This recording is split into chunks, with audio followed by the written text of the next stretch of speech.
الله. شيخ توقف يا لطيف. احذر من ان تسجد.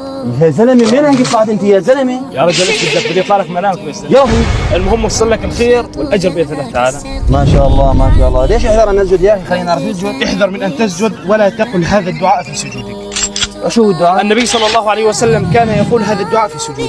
ما شاء الله. قل لي اياه يدبز النار. قبل ما اقول لك الدعاء بدي من متابعينك يشاركوا هالمقطع، فمن دل على خير فله مثل اجر. انا بس تراها ببطل لي قلبي طلعتك من هالجوره يا اخي. بيشاركوا لك وبيشيروا لك وبيحطوا له عش من بدك. نعم. بس قل لنا هالدعاء. النبي صلى الله عليه وسلم عندما كان يسجد ويقول سبحان ربي الاعلى سبحان ربي الاعلى سبحان ربي الاعلى، كان يقول في سجوده هذا الدعاء: اللهم لك سجدت وبك امنت ولك اسلمت، سجد وجهي للذي خلقه وصوره وشق سمعه وبصره، تبارك الله احسن الخالقين.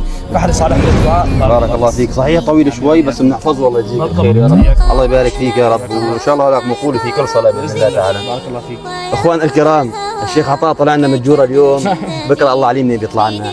احفظوا لي هالدعاء بارك الله فيكم. وهالشيء كله هذا كان عباره عن مشهد تمثيلي، وحبينا نوصل لكم الفكره من خلال هذا الاسلوب، وباذن الله انا واثق انك وصلت لكم هاي الفكره وراح تتقبلوها بكل صدر رحب ان شاء الله من خلال هذا الاسلوب. ولا تنسوا اهم شيء تشاركوا المقطع على اوسع نطاق، فالدال على الخير كفاعله. اهم شيء هاي. بارك الله فيكم والسلام عليكم. حياكم الله.